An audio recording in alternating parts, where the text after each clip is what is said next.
Hi, this is Ted with PackRatings.com. Today I wanted to talk about a first aid prep. For my home, just making sure I have a lot of bases covered in the first aid department.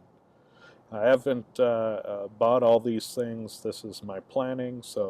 As I go through this, please keep in mind what I'm doing wrong, what could be done better, safer, cheaper, that kind of thing. And let me know. So to start, I was thinking about getting the complete first aid kit. It has a lot of good reviews and a lot of great items in it just to cover all the general bases.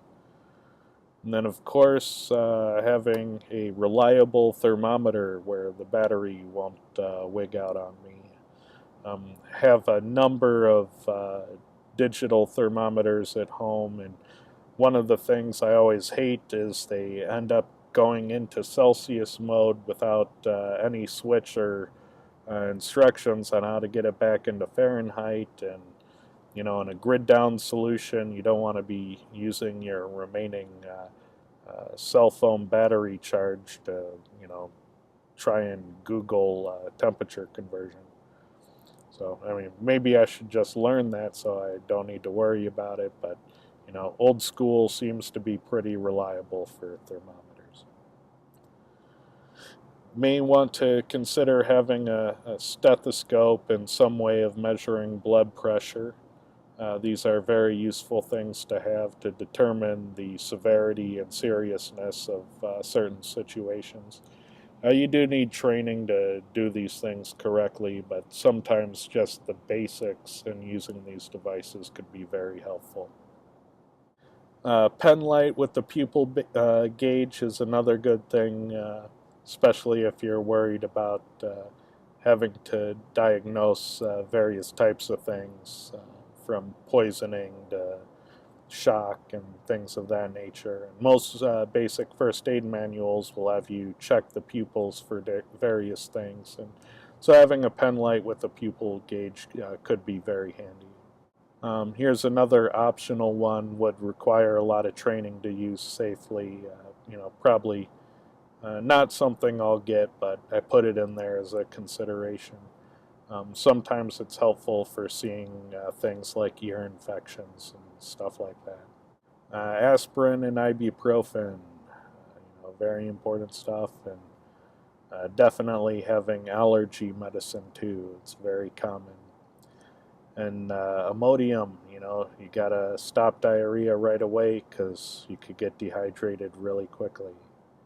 And antacids, being able to stop the heartburn and indigestion.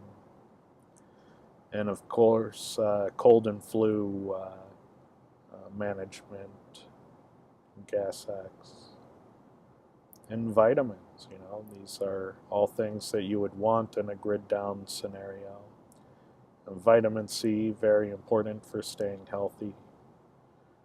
Face masks, if it's a pandemic situation or flu season, these could be very important. Sterile gloves, especially in a first aid kit. Hydrogen peroxide and rubbing alcohol.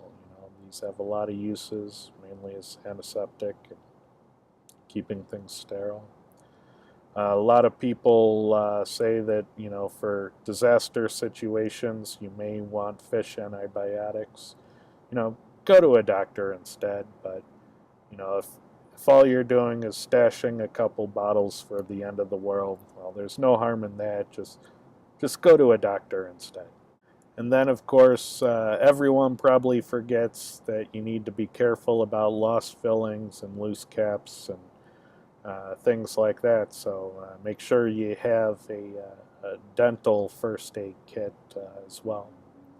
So let me know your thoughts. Let me know how it could be done better. I'm interested in your feedback. So as always, I'll put a link below so you can view this list and click around and see the specs and dig deeper.